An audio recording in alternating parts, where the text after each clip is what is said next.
Hello friends, स्वागत है आप सबका आपका अपना यूट्यूब चैनल अब पढ़ेगा इंडिया में। आज हम लेकर आए हैं आपके लिए प्रैक्टिस सेट नंबर 17 जो कि बिहार दरोगा मेंस एग्जाम के लिए चलाया जा रहा है। इससे पहले 1 से 16 तक ऑलरेडी अपलोडेड है। आशा करता हूं कि आप लोगों ने देख लिया होगा उसे और उससे आप लोगों को काफ़ी मदद मिल रहा होगा।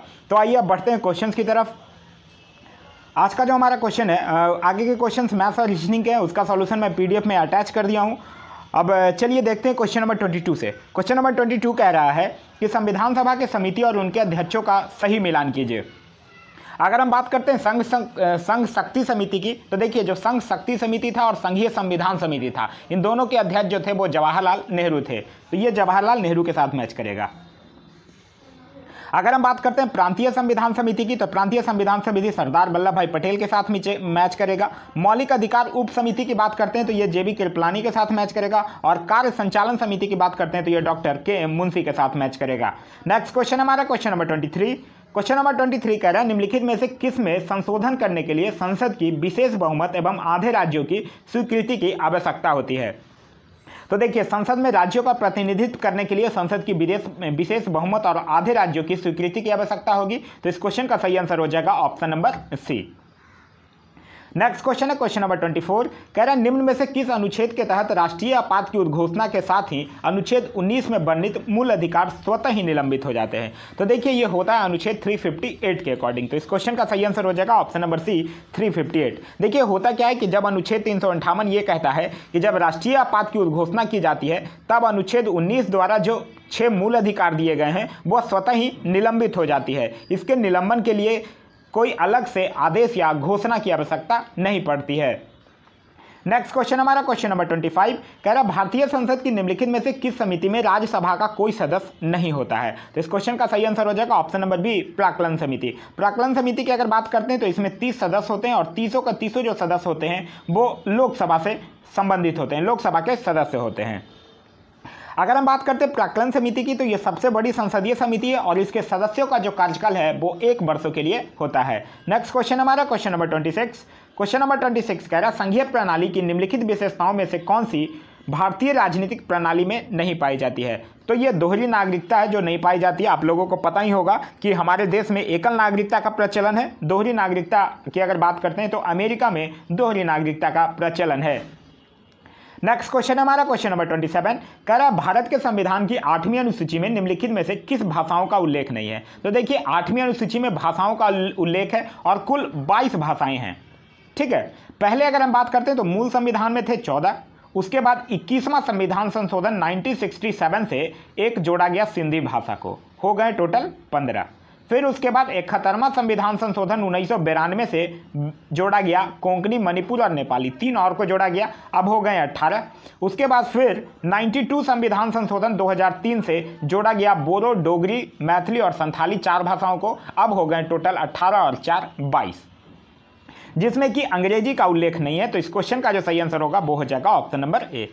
नेक्स्ट क्वेश्चन हमारा क्वेश्चन नंबर 28। क्वेश्चन नंबर 28 कह रहा है निम्नलिखित में से कौन सा मौलिक अधिकार गैर नागरिकों के लिए उपलब्ध है। देखिए यहाँ ये पूछ रहा है गैर नागरिकों के लिए उपलब्ध है। ठीक है, देखिए अगर हम लोग बात करते हैं कानून के समक्ष समता, ये गैर नागरिकों के लिए उपलब्ध है।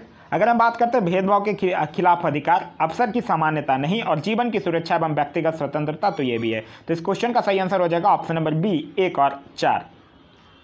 नेक्स्ट क्वेश्चन है हमारा क्वेश्चन नंबर 29। क्वेश्चन नंबर 29 कह रहा है कि संविधान के अंतर्गत मूल अधिकारों के संरक्षण का दायित्व किस पर है। तो देखिए मूल अधिकारों का जो संरक्षण का दायित्व है वो सर्वोच्च और उच्च न्यायालय दोनों पर है। दोनों जो है वो 5 तरह की रीट जारी कर सकता है। तो इस क्वेश्चन का जो सही आंसर होगा वो हो जाएगा ऑप्शन नंबर C सर्वोच्च न्यायालय। सर्वोच्च न्यायालय मतलब उच्चतम न्यायालय की अगर हम बात करते हैं तो उच्चतम न्यायालय का जो गठन संबंधी प्रावधान है वो है अनुच्छेद 124 में, और अनुच्छेद 214 ये कहता है कि प्रत्येक राज्य के लिए एक उच्च न्यायालय होगा। नेक्स्ट क्वेश्चन हमारा क्वेश्चन नंबर 30। क्वेश्चन नंबर 30 कह रहा है किस लोकसभा चुनाव में सर्वाधिक महिलाएं चुनकर आई हैं। तो सर्वाधिक महिलाएं जो चुनकर आई हैं वो 17वीं लोकसभा, जो कि 2019 में इसका चुनाव हुआ था, उसमें चुन के आई हैं। और टोटल 78 महिलाएं आई हैं, जिसमें से कि 40 जो हैं वो भाजपा की हैं, 1 जो है वो कांग्रेस की हैं और 37 जो हैं वो अन्य पार्टी की हैं। तो टोटल हो गए 78। तो इस क्वेश्चन का जो सही आंसर होगा वो हो जाएगा ऑप्शन नंबर D 17वीं लोकसभा। एक चीज और याद रखिएगा 17वीं लोकसभा से कि देश का एकमात्र जिला जहां पूरी मतगणना महिलाओं ने कराई थी वो था हरदा MP। हरदा एमपी का एक जिला था जो कि पूरी तरह से जहां मतगणना महिलाओं के द्वारा संचालित किया गया था।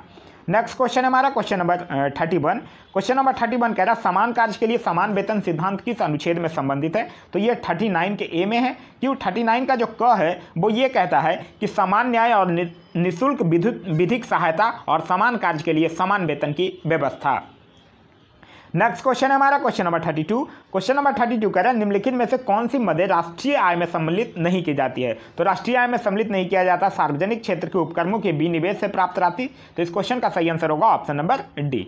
नेक्स्ट क्वेश्चन है क्वेश्चन नंबर 33 कह रहा है संयुक्त राष्ट्र संघ द्वारा घोषित सतत विकास लक्ष्य SDGs को किस वर्ष तक प्राप्त करने का लक्ष्य रखा गया है? तो ये रखा गया है 2030 तक। तो इस क्वेश्चन का सही आंसर होगा ऑप्शन नंबर डी 2030 तक। देखिए सतत विकास लक्ष्यों की अगर बात करते हैं तो सतत विकास जो लक्ष्य है वो 17 वैश्विक लक्ष्यों और 169 उद्देश्यों को शामिल किया गया है। नेक्स्ट क्वेश्चन है हमारा क्वेश्चन नंबर 34 कह रहा है वर्ल्ड डेवलपमेंट रिपोर्ट निम्न में से किस संस्था द्वारा जारी किया जाता है? तो वर्ल्ड डेवलपमेंट रिपोर्ट जो है वो IBRD के द्वारा जारी किया जाता है जो कि है international bank for reconstruction and development, मतलब अंतर्राष्ट्रीय पुनर्निर्माण एवं विकास बैंक, जिसकी स्थापना 1944 में हुई और जिसका हेडक्वार्टर वाशिंगटन DC में है। तो इस क्वेश्चन का सही आंसर हो जाएगा option number C. Next question है क्वेश्चन नंबर 35 कह रहा है औद्योगिक उत्पादन सूचकांक का वर्तमान आधार वर्ष कौन है? मतलब औद्योगिक उत्पादन सूचकांक यानी index of industrial production IIP की ये बात कर रहा है। तो इसका वर्तमान आधार वर्ष जो है वो है 2011-12। तो इस क्वेश्चन का सही आंसर होगा option number B 2011-12। Next question हमारा क्वेश्चन नंबर 36 कह रहा है DIPM का पूर्ण रूप क्या है? तो DIPM जो है वो स्टैंड करता है department of investment and public asset management. तो इस क्वेश्चन का जो सही आंसर होगा वो हो जाएगा option number D department of investment and public asset management. यह जो है वो वित्त मंत्रालय के अधीन एक विभाग है और इसको 2016 से पहले इसको विनिवेश विभाग के नाम से जाना जाता था। नेक्स्ट क्वेश्चन है क्वेश्चन नंबर 37 कह रहा है निम्न में से कौन तृतीय क्षेत्र के अंतर्गत आता है? तो देखिए तृतीय क्षेत्र के अंतर्गत क्या क्या आता है, जैसे परिवहन हो गया, संचार, लोक प्रशासन, विपणन, चिकित्सा, रियल एस्टेट, भंडारण, बैंकिंग, बीमा, ये सब किसके अंदर आता है? ये सब जो आता है वो तृतीय क्षेत्र के अंतर्गत आता है। तो इस क्वेश्चन का जो सही आंसर होगा वो हो जाएगा ऑप्शन नंबर बी विपणन जो है वो तृतीय क्षेत्र के अंतर्गत आता है। क्वेश्चन नंबर 38 कह रहा है कार्बनिक यौगिक अर्थात प्रोटीन्स, वसा एवं कार्बोहाइड्रेट का सजीव निर्माण में क्रमशः कितने प्रतिशत का योगदान होता है? तो देखिए अगर हम लोग बात करते हैं सजीव पदार्थ की तो ये कार्बनिक और अकार्बनिक दो पदार्थ की यौगिकों से मिलकर बना हुआ होता है, जिसमें जो कार्बनिक यौगिक मतलब प्रोटीन, फैट्स और कार्बोहाइड्रेट है उसका जो क्रमशः होता है वो प्रोटीन 14%, फैट 3% और कार्बोहाइड्रेट 1%। तो इस क्वेश्चन का सही आंसर हो जाएगा option number A. Next question हमारा क्वेश्चन नंबर 39 कह रहा है निम्न में से किसमें मोजेक रोग होता है? तो मोजेक रोग की अगर हम लोग बात करते हैं तो देखिए पपीता में होता है, केला में भी होता है और सरसों में भी होता है। तो इस क्वेश्चन का जो सही आंसर होगा वो हो जाएगा ऑप्शन नंबर सी केवल 1, 2 और 3। गन्ना में नहीं होता है मोजेक रोग। तो इस क्वेश्चन का सही आंसर हो जाएगा option number C. Next question हमारा क्वेश्चन नंबर 40। क्वेश्चन नंबर 40 कह रहा है वायरस का बाह्य आवरण किसका बना हुआ होता है? तो देखिए वायरस का जो बाह्य आवरण होता है वो प्रोटीन का बना हुआ होता है। तो इस क्वेश्चन का सही आंसर हो जाएगा option number D protein. Virus के रचना में जो प्रोटीन के आवरण से घिरा क्या होता है? न्यूक्लिक अम्ल होता है। नेक्स्ट क्वेश्चन हमारा क्वेश्चन नंबर 41 कह रहा है मनुष्य के शरीर की सबसे बड़ी कोशिका होती है। तो मनुष्य के शरीर की जो सबसे बड़ी कोशिका होती है वो तंत्रिका कोशिका होती है। तो इस क्वेश्चन का सही आंसर होगा ऑप्शन नंबर बी तंत्रिका कोशिका। नेक्स्ट क्वेश्चन हमारा क्वेश्चन नंबर 42। क्वेश्चन नंबर 42 कह रहा है कच्चे फलों को कृत्रिम रूप से पकाने के लिए, देखिए यहाँ क्वेश्चन पूछ रहा कृत्रिम रूप से, तो कृत्रिम रूप से पकाने के लिए प्रयोग में लाई जाने वाली गैस का नाम क्या है? तो वो एथिलीन प्रयोग किया जाता है। तो इस क्वेश्चन का सही आंसर होगा option number D ethylene. Next question है हमारा question number 42। Question number 43। Question number 43 कह रहा है गर्भ में भ्रूण का पोषण किसके द्वारा होता है? तो देखिए अगर हम लोग बात करते हैं गर्भ में भ्रूण का जो पोषण होता है वो जरायु, एम्ब्रियन और अपरा तीनों के द्वारा होता है। तो इस क्वेश्चन का जो सही आंसर होगा वो हो जाएगा ऑप्शन नंबर डी उपयुक्त में से सभी। देखिए भ्रूण की अगर बात करते हैं तो भ्रूण में 8वें माह तक वसा का जमाव होने लगता है और 9वें माह में वह जन्म के लिए तैयार हो जाता है। अगर हम लोग मनुष्य की बात करते हैं तो मनुष्य का जो गर्भाधारण काल होता है वो सामान्यतः 280 दिनों का होता है। नेक्स्ट क्वेश्चन हमारा क्वेश्चन नंबर 44 कह रहा है आरबीसी का जीवन काल होता है। आरबीसी का अगर हम बात करते हैं तो आरबीसी का जीवन काल 20 से लेकर 120 दिन। तो इस क्वेश्चन का सही आंसर होगा ऑप्शन नंबर बी 120 दिन। आरबीसी की अगर हम लोग बात करते हैं तो आरबीसी जो होता है इसकी मृत्यु जो होती है वो यकृत और प्लीहा में होती है, इसीलिए यकृत और प्लीहा को आरबीसी का कब्र भी कहा जाता है। अगर हम लोग बात करते हैं डब्ल्यूबीसी का तो डब्ल्यूबीसी का जीवन काल जो होता है वो 3 से 4 दिनों का होता है। आरबीसी से एक चीज और याद रखिएगा कि आरबीसी में केंद्रक नहीं होता है। नेक्स्ट क्वेश्चन हमारा क्वेश्चन नंबर 45। क्वेश्चन नंबर 45 कह रहा है चूहा मारने की दवा किस रासायनिक पदार्थ से बनता है। तो देखिए अगर हम लोग बात करते हैं चूहा मारने की दवा तो इसको बोला जाता है रेड्रोसाइट। ठीक है, ये रेड्रोसाइट होता है चूहा मारने की दवा और इसका जो निर्माण होता है वो पोटेशियम साइनाइड से किया जाता है, जो कि क्या है, एक अत्यंत जहरीला पदार्थ है। तो इस क्वेश्चन का सही आंसर हो जाएगा option number C potassium cyanide. Next question हमारा क्वेश्चन नंबर 46। क्वेश्चन नंबर 46 कह रहे हैं निम्न में से कौन संघ प्रोटोजुआ के अंतर्गत नहीं आता है। तो देखिए अगर हम लोग बात करते हैं हाइड्रा की तो हाइड्रा ही जो है वो प्रोटोजुआ के अंतर्गत नहीं आता है, क्योंकि हाइड्रा हो गया, जेलीफिश हो गया, ये सब जो है वो सीलनेट्रेटा के अंतर्गत आता है। इसमें क्या होता है कि जो प्राणी होता है वो जलीय द्विस्तरीय होता है। तो इस क्वेश्चन का जो सही आंसर होगा वो हो जाएगा ऑप्शन नंबर ए हाइड्रा। बाद बाकी अगर हम लोग बात करते हैं अमीबा की, यूग्लिना की और प्लाज्मोडियम की, ठीक है, या पैरामीशियम की, तो ये सब जो है वो प्रोटोजुआ के अंतर्गत आता है और इनका जो शरीर होता है वो एक कोषीय होता है।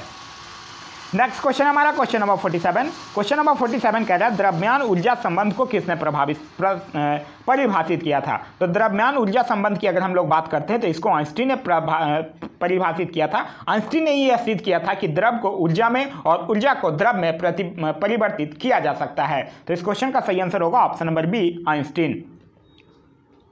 नेक्स्ट क्वेश्चन है क्वेश्चन नंबर 48 कह रहा है विकृति का बीमीय सूत्र क्या है। विकृति बराबर क्या होता है, लंबाई में वृद्धि और अपॉन में प्रारंभिक लंबाई। तो इसका जो विकृति होगा वो हो जाएगा option number D. Next question है हमारा क्वेश्चन नंबर 49 कह रहा है 1 किलोग्राम द्रव्यमान वाली वस्तु का भार कितना होगा। तो देखिए यहाँ भार पूछ रहा है यानी वेट, तो वेट बराबर क्या होता है m इंटू में जी। तो यहाँ पे m कितना दिया हुआ है 1 और g कितना दिया हुआ है, g कितना होगा 9.8, तो हो जाएगा कितना 9.8 न्यूटन के बराबर, या फिर आप इसको बोल सकते हैं 9.8 किलोग्राम भार। तो इस क्वेश्चन का सही आंसर ए भी होगा और बी भी होगा, तो यानी इस क्वेश्चन का सही आंसर जो है वो हो जाएगा डी, ए और बी दोनों। नेक्स्ट क्वेश्चन हमारा क्वेश्चन नंबर 50 कह रहा है निम्न में से कौन द्वितीय वर्ग के उत्तोलक नहीं है, यहां पूछ रहा है। देखिए अगर हम लोग उत्तोलक की बात करते हैं तो 3 पार्ट में हम लोग इसको क्लासिफाई करते हैं, प्रथम वर्ग का उत्तोलक, द्वितीय वर्ग के और तृतीय वर्ग के उत्तोलक। अगर हम लोग बात करते हैं प्रथम वर्ग के उत्तोलक के तो इसमें जो आलंब होता है, मतलब जो फलक्रम होता है, फलक्रम और इफर्ट जो होगा वो उसके मतलब अगर हम लोग बात करते हैं, देखिए अगर पहले वर्ग के उत्तोलक की अगर हम लोग बात करते हैं, प्रथम वर्ग के उत्तोलक की, तो इसमें जो फलक्रम है और इफर्ट है, ठीक है, इसके बीच में लोड होगा। क्लियर है, जैसे कि एज फॉर एग्जांपल हम लोग बोल सकते हैं कैंची हो गया, प्लास हो गया, ये सब प्रथम वर्ग के उत्तोलक हैं। दूसरे वर्ग की अगर उत्तोलक की अगर हम लोग बात करते हैं तो इसमें जो आलंब होता है वो आभास के बीच में होता है। आलंब और आभास के बीच में भार होता है, सॉरी, आलंब और आभास के बीच में भार होता है। जैसे कि हम लोग बोलते हैं सरौता, नींबू निचोड़ने वाला मशीन, ये सब क्या है, सब द्वितीय वर्ग का एग्जाम्पल है। अगर हम लोग बात करते हैं तृतीय वर्ग के उत्तोलक की तो इसमें जो आयास होता है वो भार और आलंब के बीच होता है। जैसे कि एज फॉर एग्जाम्पल आप लोग बोल सकते हैं मनुष्य का हाथ, तो इस क्वेश्चन का पूछ रहा है कि द्वितीय वर्ग का उत्तोलक नहीं है, तो मनुष्य का हाथ जो है वो तृतीय वर्ग का उत्तोलक है। तो इस क्वेश्चन का सही आंसर हो जाएगा option number D. Next question हमारा क्वेश्चन नंबर 51 कह रहा है द्रव का दाब किस पर निर्भर करता है। तो द्रव का दाब किस पर निर्भर नहीं करता है ये पूछ रहा है। तो द्रव्यमान पर निर्भर नहीं करता है। देखिए द्रव का दाब होता क्या है, जब द्रवों के जो अणु होते हैं वो स्वतंत्र होते हैं और वो आपस में तथा बर्तन की दीवारों से टकराते रहते हैं, जिससे क्या होता है कि द्रव के अंदर सभी दिशाओं में एक बल आरोपित होता है और यही प्रति इकाई क्षेत्र पर जो लगने वाला बल होता है इसी को हम लोग द्रव का दाब कहते हैं। तो ये जो है वो घनत्व पर डिपेंड करता है, सतह से गहराई पर भी डिपेंड करता है, गुरुत्वीय त्वरण पर भी करता है, लेकिन द्रव्यमान पर नहीं करता है। तो इस क्वेश्चन का सही आंसर हो जाएगा ऑप्शन नंबर ए द्रव्यमान। नेक्स्ट क्वेश्चन हमारा क्वेश्चन नंबर 52। क्वेश्चन नंबर 52 कह रहा है पराबैंगनी किरणें, एक्स किरणें, सूक्ष्म किरणें व गामा किरणें का तरंग दैर्घ्य का अवरोही क्रम में सजाइए। तो अवरोही क्रम में सजाइएगा तो ऑप्शन नंबर सी जो होगा वो सही आंसर हो जाएगा, सूक्ष्म किरणें, पराबैंगनी किरणें, एक्स किरणें और गामा किरणें। नेक्स्ट क्वेश्चन हमारा क्वेश्चन नंबर 53 कह रहा है किसी उदासीन परमाणु की ऑक्सीकरण संख्या कितनी होती है। तो देखिए किसी भी उदासीन परमाणु की अगर हम लोग ऑक्सीकरण संख्या की बात करते हैं तो वो 0 होता है। तो इस क्वेश्चन का सही आंसर होगा option number B 0। Next question है क्वेश्चन नंबर 54, कह रहा है निम्न में से किसका पीएच मान अधिक होता है। पीएच मान की अगर हम लोग बात करते हैं तो सोरेन सेन ने 1909 में पीएच स्केल दिया था। और अगर हम लोग बात करते हैं लार की, तो लार का आप 6.8 के आसपास मान कर चलिए। चूना की अगर होता है 13, रक्त की अगर हम लोग बात करते हैं तो होता है 7.4 और खाने का सोडा होता है 8.4। तो सबसे ज़्यादा हो गया चूना का, तो इस क्वेश्चन का सही आंसर हो जाएगा ऑप्शन नंबर सी, चूना। नेक्स्ट क्वेश्चन हमारा क्वेश्चन नंबर 55, ये मिलान करने के लिए कह रहा है मैग्नीशियम की अगर हम लोग बात करते हैं तो ये किसके साथ मैच करेगा। मैग्नीशियम देखिए मैग्नेसाइट हो गया, एप्सोमाइट हो गया, ये सब क्या है मैग्नीशियम का है। तो अगर हम लोग बात करते हैं मैग्नीशियम की, तो मैग्नीशियम किसके साथ मैच करेगा, मैग्नीशियम मैच करेगा टैल्क के साथ, ठीक है। अगर हम लोग बात करते हैं पोटेशियम की, तो पोटेशियम किसके साथ मैच करेगा, नाइटर के साथ। कैल्शियम की अगर हम लोग बात करते हैं तो कैल्शियम मैच करेगा फॉस्फोराइड के साथ। और मैग्नीज की अगर हम लोग बात करते हैं तो मैग्नीज मैच करेगा पैरोलूसाइट के साथ। नेक्स्ट क्वेश्चन हमारा क्वेश्चन नंबर 56। क्वेश्चन नंबर 56 कह रहा है विद्युत बनाने वाले बल्ब में कौन सी कांच का प्रयोग होता है। तो विद्युत बनाने वाले बल्ब में हम लोग यूज करते हैं फ्लिंट कांच का यूज। तो इस क्वेश्चन का सही आंसर होगा ऑप्शन नंबर सी, फ्लिंट कांच। फ्लिंट कांच का यूज हम लोग विद्युत बल्ब में, कैमरा में, दूरबीन में, प्रिज्म निर्माण में, ये सब में इसका करते हैं। अगर हम लोग बात करते हैं सोडा कांच की, तो सोडा कांच से याद रखिएगा ट्यूबलाइट बनाने में, प्रयोगशाला के उपकरण बनाने में, बर्तन बनाने में हम लोग सोडा कांच का यूज करते हैं। अगर हम लोग बात करते हैं जल कांच की, तो जल कांच का यूज हम लोग सीमेंट ऑटोमोबाइल में करते हैं। क्रूक्स कांच की अगर बात करते हैं तो क्रूक्स कांच हम लोग धूप चश्मे के लेंस बनाने में क्रूक्स कांच का उपयोग किया जाता है। नेक्स्ट क्वेश्चन हमारा क्वेश्चन नंबर 57। क्वेश्चन नंबर 57 कह रहा है जल गैस है। तो जल गैस क्या है, ये है CO + H2। इसमें CO जो होता है वो 45% होता है, H2 भी 45% होता है और प्लस कुछ अन्य भी इसमें ऐड होते हैं। नेक्स्ट क्वेश्चन हमारा क्वेश्चन नंबर 58 कह रहा है निम्नलिखित में से किसने बर्नाकुलस प्रेस एक्ट निरस्त किया था। तो प्रेस एक्ट निरस्त करने वाला था लॉर्ड रिपन, जो कि 1882 में प्रेस एक्ट को समाप्त कर दिया था। लगाया कौन था, लगाया था इसको मार्च 1878 में लॉर्ड लिटन ने। बर्नाकुलस प्रेस एक्ट से दो चीज और याद रखिएगा, एक जो पाइनियर अखबार था वो इसका समर्थन किया था और एक जो अमृत बाजार पत्रिका जो था वो बर्नाकुलस प्रेस एक्ट के कारण बंगला से अंग्रेजी में प्रकाशित होने लगा था। क्वेश्चन नंबर 59 कह रहा है निम्नलिखित में से कौन नवीकरणीय ऊर्जा स्रोत नहीं है। तो देखिए सौर ऊर्जा नवीकरणीय है, बायोगैस नवीकरणीय है, ज्वारीय ऊर्जा नवीकरणीय है, परमाणु ऊर्जा जो है वो नवीकरणीय सोर्स नहीं है। नवीकरणीय सोर्स वो होता है जो कि कभी समाप्त नहीं होगा और इसको हम लोग बार बार यूज कर सकते हैं। नेक्स्ट क्वेश्चन हमारा क्वेश्चन नंबर 60। क्वेश्चन नंबर 60 कह रहा है शीत मरुस्थल जैव आरक्षित क्षेत्र किस राज्य में स्थित है। तो ये हिमाचल प्रदेश में स्थित है। तो इस क्वेश्चन का सही आंसर हो जाएगा option number D, Himachal Pradesh. अगर हम बात करते हैं हिमाचल प्रदेश की, तो यहाँ के मुख्यमंत्री का नाम है जयराम ठाकुर और यहाँ के गवर्नर का नाम है बंडारू दत्तात्रेय। नेक्स्ट क्वेश्चन है क्वेश्चन नंबर 61, कह रहा है जगदलपुर किस नदी के तट पर स्थित है। तो जगदलपुर की अगर हम लोग बात करते हैं तो जगदलपुर एक छत्तीसगढ़ का एक नगर है जो कि इंद्रावती नदी के किनारे पर स्थित है। तो इस क्वेश्चन का सही आंसर हो जाएगा option number D, Indravati.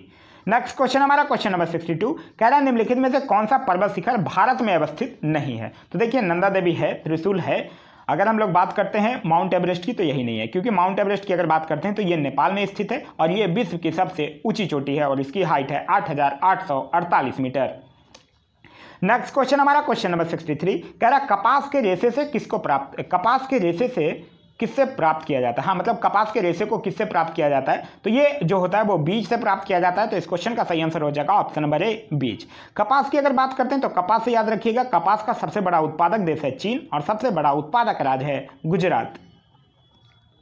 Next question है क्वेश्चन नंबर 64 कह रहा है निम्न में से सूर्य की परिक्रमा में सर्वाधिक समय लेने वाला ग्रह कौन है। देखिए अगर हम लोग बात करते हैं ऑप्शंस की अगर बात नहीं कीजिएगा, सिर्फ और सिर्फ ये कहिएगा कि सूर्य की परिक्रमा में सर्वाधिक समय लेने वाला ग्रह कौन है, तब आंसर हो जाएगा वरुण। लेकिन वरुण यहाँ ऑप्शन में है नहीं, तब आंसर ऑप्शन ये चारों में आपको आंसर बताना है। तो चारों में अगर आप आंसर बताइएगा तब जो आपका आंसर हो जाएगा वो हो जाएगा ऑप्शन नंबर सी, शनि। ठीक है, अगर हम लोग बात करते हैं शनि ग्रह की, तो शनि से एक चीज याद रखिएगा, यह आकार में दूसरा सबसे बड़ा ग्रह है और शनि का सबसे बड़ा जो उपग्रह है वो है टाइटन, जो कि सौर मंडल का दूसरा सबसे बड़ा उपग्रह भी है। नेक्स्ट क्वेश्चन हमारा क्वेश्चन नंबर 65। क्वेश्चन नंबर 65 कह रहा है निम्नलिखित में से जनजाति और राज के संदर्भ में किसका मिलान सही नहीं है। आंध्र प्रदेश अंध सही है, असम गारो सही है, राजस्थान रामौसी सही नहीं है, क्योंकि रामौसी जो है वो महाराष्ट्र की जनजाति है। राजस्थान की अगर बात करते हैं तो राजस्थान से याद रखिएगा मीना, भील, बंजारा, कोली, सहरिया, ये सब राजस्थान की जनजातियां हैं। हिमाचल, गद्दी, ये सही है। तो इस क्वेश्चन का सही आंसर हो जाएगा option number C. Next question है क्वेश्चन नंबर 66, कह रहा है पोंग बांध किस नदी पर स्थित है। तो पोंग बांध की अगर हम लोग बात करते हैं तो ये हिमाचल प्रदेश में है और ब्यास नदी पर इसका स्थापना किया गया है। तो इस क्वेश्चन का सही आंसर हो जाएगा ऑप्शन नंबर बी, ब्यास नदी पर। ब्यास नदी की अगर बात करते हैं तो इसका जो उद्गम स्थान है वो है हिमाचल प्रदेश में रोहतांग दर्रे के समीप ब्यास कुंड से। नेक्स्ट क्वेश्चन हमारा क्वेश्चन नंबर 67, क्वेश्चन नंबर 67 कह रहा है पश्चिमी घाट के पर्वत श्रेणी किसका उदाहरण है। तो पश्चिमी घाट के जो पर्वत श्रेणी है वो ब्लॉक पर्वत की उदाहरण है। तो इस क्वेश्चन का सही आंसर हो जाएगा ऑप्शन नंबर बी, ब्लॉक पर्वत। पश्चिमी घाट की अगर हम लोग बात करते हैं तो यह ताप्ती नदी से लेकर कन्याकुमारी तक विस्तृत पर्वत श्रेणी है।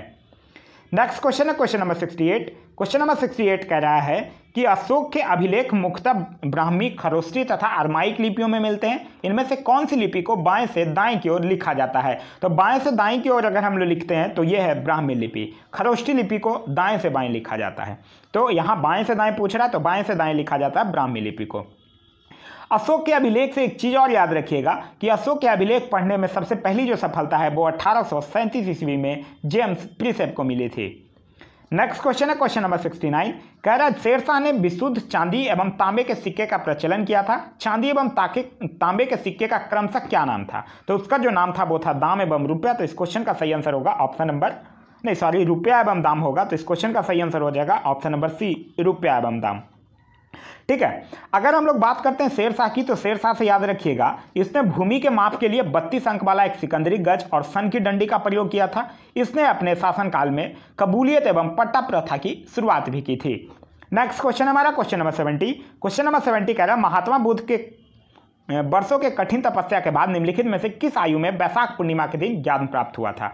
तो देखिए अगर हम लोग बात करते हैं महात्मा बुद्ध की तो वो 29 वर्ष की आयु में गृह त्याग कर दिए थे। ठीक है, 29 वर्ष की आयु में गृह त्याग कर दिए थे। फिर उसके बाद जाते हैं वो 6 वर्षों की कठिन तपस्या करते हैं। तो 29 और 6 कितना हो गया, 35 वर्ष। तो 35 वर्ष की आयु में उसको ज्ञान प्राप्त हुआ है उनको। तो इस क्वेश्चन का सही आंसर हो जाएगा option number B.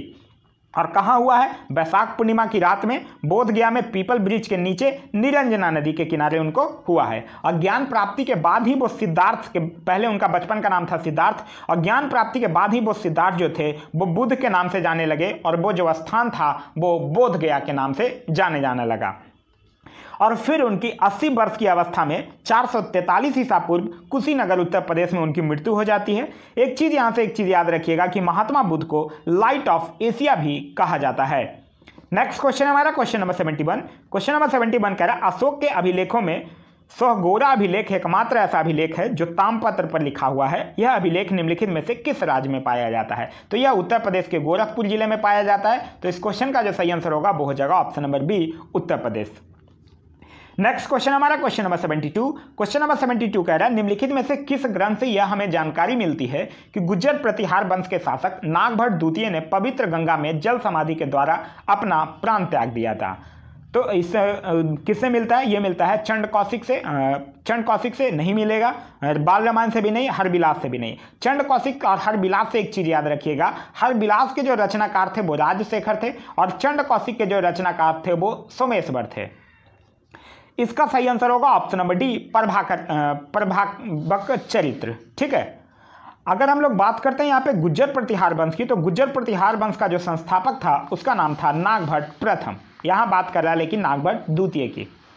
Next question हमारा क्वेश्चन नंबर 73, क्वेश्चन नंबर 73 कह रहा है अलाउद्दीन खिलजी द्वारा प्रारंभ की गई बाजार नियंत्रण प्रणाली का सर्वाधिक प्रमुख उद्देश्य क्या था। तो सर्वाधिक प्रमुख उद्देश्य जो था वो ये था कि सैन्य बजट को कम करना। तो इस क्वेश्चन का सही आंसर होगा ऑप्शन नंबर डी, सैन्य बजट को कम करना। अलाउद्दीन खिलजी से एक चीज याद रखिएगा, इसने सेना को नगद वेतन देने एवं अस्थायी सेना की नींव रखी थी, घोड़ा दागने एवं सैनिकों का हुलिया लिखने का प्रथा चलवाया था, भू राजस्व की दर को बढ़ाकर उपज का 1/2 भाग कर दिया था, लूट के धन में सुल्तान का हिस्सा बढ़ा दिया था, जमियत खाना मस्जिद, अलाई दरवाजा, सीरी का किला, 1000 खंबा महल, ये सभी निर्माण अलाउद्दीन खिलजी के द्वारा ही करवाया गया था।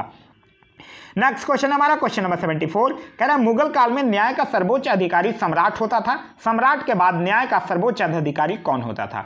तो सम्राट की बाद की अगर बात करते हैं हम लोग तब होता था प्रधान काजी। तो इस क्वेश्चन का सही आंसर होगा ऑप्शन नंबर बी, प्रधान काजी। और सम्राट की अनुपस्थिति में यही जो प्रधान काजी था वो न्याय संबंधी कार्य करता था। अगर हम लोग बात करते हैं मीर बख्शी की, तो मीर बख्शी से एक चीज याद रखिएगा, ये प्रांतीय सैन्य प्रधान होता था और इसी के द्वारा एक सरखत नामक के पत्र पर हस्ताक्षर होता था। ठीक है, याद रखिएगा, मीर बख्शी के द्वारा ही सरखत नाम के एक पत्र पर हस्ताक्षर होता था और उसी के बाद, हस्ताक्षर होने के बाद ही सेना को वेतन दिया जाता था।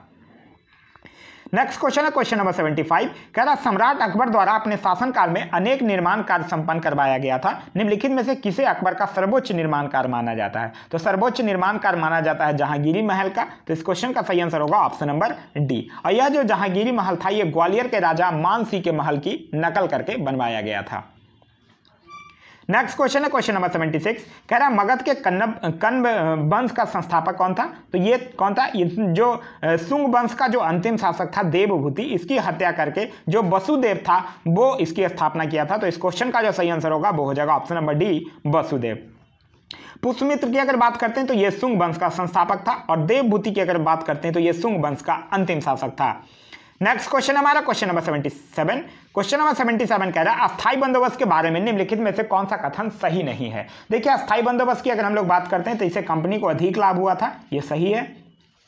इससे कंपनी जमींदारों को अपना समर्थक बनाना चाहती थी, ये भी बिल्कुल सही है। अस्थायी बंदोबस्त में लगान की दर बढ़ाने का अधिकार कंपनी के पास था, ये गलत है, क्योंकि अस्थायी बंदोबस्त की अगर बात करते हैं तो इसमें लगान की जो दर बढ़ाने का अधिकार था वो कंपनी के पास नहीं था बल्कि जमींदारों के पास था। तो इस क्वेश्चन का सही आंसर होगा ऑप्शन नंबर सी। अस्थायी बंदोबस्त से याद रखिएगा 1793 और लॉर्ड कॉर्नवालिस, और इसकी योजना, अस्थायी बंदोबस्त की योजना किसने बनाई थी? अस्थायी बंदोबस्त की जो योजना थी वो जॉन शोर ने बनाई थी। नेक्स्ट क्वेश्चन हमारा क्वेश्चन नंबर 78, कह रहा है गांधी जी के नाम के पहले महात्मा जोड़ा गया। तो गांधी जी के नाम के पहले जो महात्मा जोड़ा गया था ये चंपारण सत्याग्रह की सफलता के बाद रविन्द्रनाथ टैगोर के द्वारा। तो इस क्वेश्चन का जो सही आंसर होगा वो हो जाएगा ऑप्शन नंबर ए, चंपारण सत्याग्रह के दौरान। और गांधी जी से अगर हम लोग बात करते हैं तो गांधी जी को महात्मा तो जोड़े थे रविन्द्रनाथ टैगोर, राष्ट्रपिता कहे थे सुभाष चंद्र बोस, भिखारियों का राजा कहे थे मदन मोहन मालवीय और वन मैन बाउंड्री फोर्स कहा था लॉर्ड माउंटबेटन। नेक्स्ट क्वेश्चन है क्वेश्चन नंबर 79, कह रहा है राहुल सांकृत्यान ने बिहार के किस क्षेत्र में किसान आंदोलन का नेतृत्व किया था? तो ये छपरा के आसपास के क्षेत्रों में नेतृत्व किए थे। तो इस क्वेश्चन का सही आंसर होगा ऑप्शन नंबर बी, छपरा। एक जो हुंकार नामक पत्रिका आई थी उनमें भी इनका सराहनीय योगदान रहा था। नेक्स्ट क्वेश्चन है क्वेश्चन नंबर 80, क्वेश्चन नंबर 80 कह रहा है परमहंस सभा नामक संगठन की स्थापना धर्म सुधार आंदोलन के दौरान हुई, इसके संस्थापक कौन थे? तो इसके संस्थापक की अगर हम लोग बात करते हैं तब थे दादोबा पांडुरंग। तो इस क्वेश्चन का सही आंसर होगा option number C. Next question हमारा क्वेश्चन नंबर 81, कह रहा संध्या नामक पत्रिका ने स्वतंत्रता संग्राम में महत्वपूर्ण भूमिका अदा किया था, इसके संपादक कौन थे? तो इसके संस्थापक जो थे वो थे ब्रह्मदेव उपाध्याय। तो इस क्वेश्चन का सही आंसर है ऑप्शन नंबर सी। तारकनाथ दास से एक चीज याद रखिएगा, फ्री हिंदुस्तान, ये पूछा गया है एग्जाम में क्वेश्चन, ठीक है, फ्री हिंदुस्तान। नेक्स्ट क्वेश्चन हमारा क्वेश्चन नंबर 82, कह रहा है बॉम्बई एसोसिएशन कांग्रेस के पूर्ववर्ती संस्थाओं में से एक है, इसकी स्थापना कब की गई थी? तो इसकी स्थापना 1852 में किया गया था। तो इस क्वेश्चन का सही आंसर है ऑप्शन नंबर ए, 1852। भारतीय राष्ट्रीय कांग्रेस की अगर बात करते हैं तो इसकी स्थापना 1885 में ए.ओ. ह्यूम के द्वारा। नेक्स्ट क्वेश्चन है क्वेश्चन नंबर 83, कह रहा है दिल्ली षड्यंत्र में निम्न में से कौन संबंधित नहीं है? तो अगर हम लोग बात करते हैं दिल्ली षड्यंत्र से तो बसंत बिस्वास हैं, अवध बिहारी हैं, सुभाष चंद्र बोस भी है, अरविंद घोष नहीं थे। तो इस क्वेश्चन का जो सही आंसर होगा option number C. Aurobindo Ghosh से याद रखिएगा इनके कुछ पत्र पत्रिकाएं जैसे कर्मयोगी, युगांतर, वंदे मातरम, लाइव डिवाइन, सावित्री, ये सब का संबंध अरविंद घोष से है। नेक्स्ट क्वेश्चन है क्वेश्चन नंबर 84, कह रहा भारत में अंग्रेजों ने प्रथम मदरसा कहाँ स्थापित किया था? तो भारत में अंग्रेजों में जो प्रथम मदरसा था वो वारेन हेस्टिंग के द्वारा 1781 में कलकत्ता में किया गया था। तो इस क्वेश्चन का सही आंसर होगा option number D, Calcutta. Next question है क्वेश्चन नंबर 85, कह रहा शिक्षा का निस्यंदन सिद्धांत निम्न में से किससे संबंधित है? तो ये लॉर्ड मैकाले से संबंधित है। तो इस क्वेश्चन का सही आंसर होगा ऑप्शन नंबर बी, मैकाले समिति। नेक्स्ट क्वेश्चन हमारा क्वेश्चन नंबर 86, कह रहा निम्नलिखित में से किस प्रकार की चट्टानें खनिज पदार्थों की दृष्टि से सर्वाधिक संपन्न है? तो ये धारबाड़ सेल समूह की चट्टानें हैं। तो इस क्वेश्चन का सही आंसर होगा option number A. Next question हमारा क्वेश्चन नंबर 87, कह रहा विश्व में मछली उत्पादन की दृष्टि से महत्वपूर्ण ग्रैंड बैंक निम्नलिखित में से किस क्षेत्र में स्थित है? तो ये है अटलांटिक महासागर के उत्तरी पश्चिमी क्षेत्र में। तो इस क्वेश्चन का सही आंसर है option number B. Question number 88 कह रहा है सिंधु की सबसे बड़ी सहायक नदी निम्नलिखित में से कौन है? तो सिंधु की सबसे बड़ी सहायक नदी है चिनाब। तो इस क्वेश्चन का सही आंसर होगा ऑप्शन नंबर बी। इसकी अन्य सहायक नदियां हैं सतलज, ब्यास, रावी, झेलम, जास्कर, सिगार, गिलागित, ये सब इसकी सहायक नदियां हैं। सिंधु नदी की अगर उद्गम की बात करते हैं तो ये तिब्बत चीन में मानसरोवर झील के निकट से होता है और यह भारत में केवल लद्दाख संघराज क्षेत्र से होकर बहती है। नेक्स्ट क्वेश्चन हमारा क्वेश्चन नंबर 89 कह रहा है निम्नलिखित में से किस ग्रह को मास्टर ऑफ गॉड्स के नाम से जाना जाता है? तो मास्टर ऑफ गॉड्स से जाना जाता है जुपिटर को यानी बृहस्पति को। तो इस क्वेश्चन का सही आंसर होगा option number C Brihaspati. Brihaspati से एक चीज याद रखिएगा, यह सौरमंडल का सबसे बड़ा ग्रह भी है। नेक्स्ट क्वेश्चन हमारा क्वेश्चन नंबर 90। क्वेश्चन नंबर 90 मिलान करने के लिए कह रहा है। यहाँ अगर हम लोग कैंटरबरी की बात करते हैं तो ये न्यूजीलैंड के साथ मैच करेगा। पुस्ताज की अगर बात करते हैं तो ये हंगरी के साथ मैच करेगा। बेल्ट की अगर बात करते हैं तो ये दक्षिण अफ्रीका और पंपास की अगर बात करते हैं तो ये अर्जेंटीना के घास का मैदान है। नेक्स्ट क्वेश्चन हमारा क्वेश्चन नंबर 91। क्वेश्चन नंबर 91 कह रहा है नोबेल पुरस्कार कितने क्षेत्र में दिया जाता है? तो देखिए स्टार्टिंग में जब 1901 की बात है तो 1901 में जो नोबेल पुरस्कार था वो 5 क्षेत्रों में शुरू किया गया था। वो 5 क्षेत्र थे साहित्य, चिकित्सा, भौतिकी, रसायन और सान्निति। फिर इसके बाद 1969 में इसमें एक और ऐड कर दिया गया था इकोनॉमिक्स यानी अर्थशास्त्र। तो अब टोटल हो गए 6। तो इस क्वेश्चन का सही आंसर होगा option number C 6।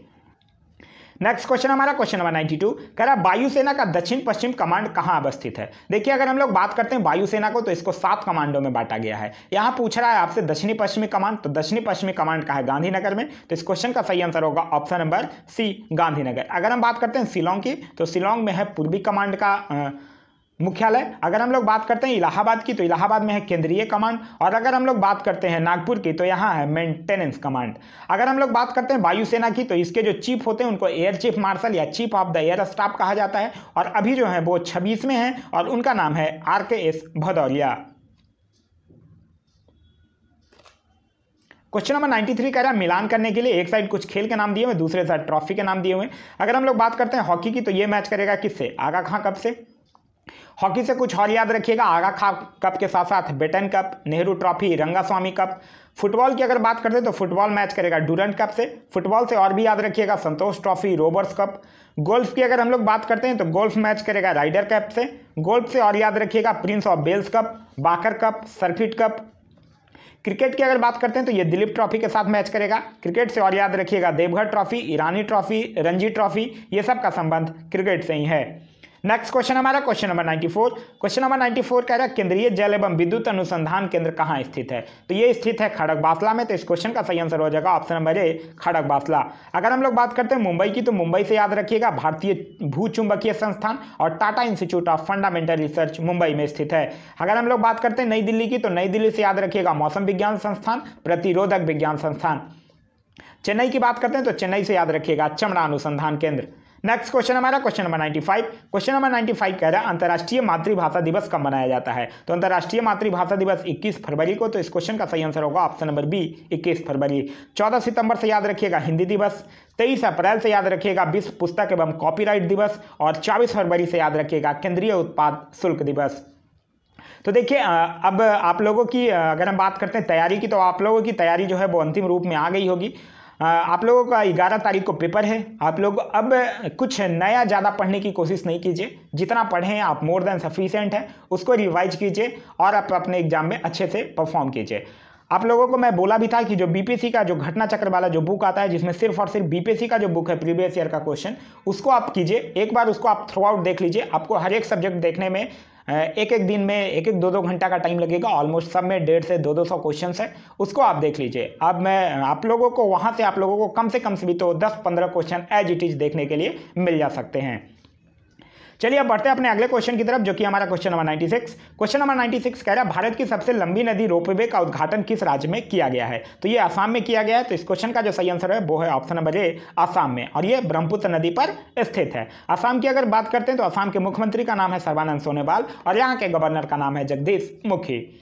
Next question हमारा क्वेश्चन नंबर 97 कह रहा है बिहार राज्य के कितने जिले झारखंड राज्य की सीमा बनाती है? तो बिहार राज्य का 7 जिला बनाता है। तो इस क्वेश्चन का सही आंसर हो जाएगा ऑप्शन नंबर बी 7 और वो 7 जिले कौन कौन है? कैमूर है, रोहतास, औरंगाबाद, गया, नवादा, जमुई, बांका और भागलपुर।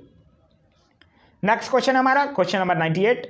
क्वेश्चन नंबर 98 कह रहा शिमला सम्मेलन की अध्यक्षता निम्न में से किसके द्वारा की गई थी। तो शिमला सम्मेलन की अगर हम लोग बात करते हैं तब हो जाएगा लॉर्ड बेबल। तो इस क्वेश्चन का सही आंसर हो जाएगा option number B, Lord Wavell. ये जो लॉर्ड बेबल था वो 25 जून 1945 को शिमला में सम्मेलन बुलाया था और इस सम्मेलन में कांग्रेस प्रतिनिधि मंडल का नेतृत्व जो था वो अबुल कलाम आजाद के द्वारा किया गया था। यहाँ से एक चीज बात याद रखिएगा, गांधी जी इस सम्मेलन में भाग नहीं लिए थे जबकि वो उस समय शिमला में ही प्रेजेंट थे। लॉर्ड बेबल की अगर बात करते हैं तो इसका जो टेन्योर था वो था 1944 से लेकर 1947 तक। नेक्स्ट क्वेश्चन हमारा क्वेश्चन नंबर 99। क्वेश्चन नंबर 99 कह रहा कोलांग एवं जलंधा किसकी सहायक नदियां हैं। तो ये जो है वो ब्रह्मपुत्र की सहायक नदियां हैं। तो इस क्वेश्चन का सही आंसर हो जाएगा option number B, Brahmaputra. Brahmaputra की कुछ अन्य सहायक नदियां भी याद रखिएगा, जैसे तिस्ता, दिहांग, दिसांग, मानस, संकोश, सुबनसिरी, ये सब ब्रह्मपुत्र की सहायक नदियां हैं। ब्रह्मपुत्र के अगर उद्गम स्थान की बात करें तो ये मानसरोवर झील के निकट चोमयूडुंग हिमनद से निकलती है। नेक्स्ट क्वेश्चन हमारा क्वेश्चन नंबर 100 कह रहा द वे आउट पैम्पलेट किसके द्वारा प्रकाशित किया गया था। तो ये सी राजगोपालाचारी के द्वारा किया गया है। तो इस क्वेश्चन का सही आंसर हो जाएगा option number C Rajagopalachari. Rajagopalachari से याद रखिएगा यह स्वतंत्र भारत के प्रथम एवं अंतिम भारतीय गवर्नर जनरल थे।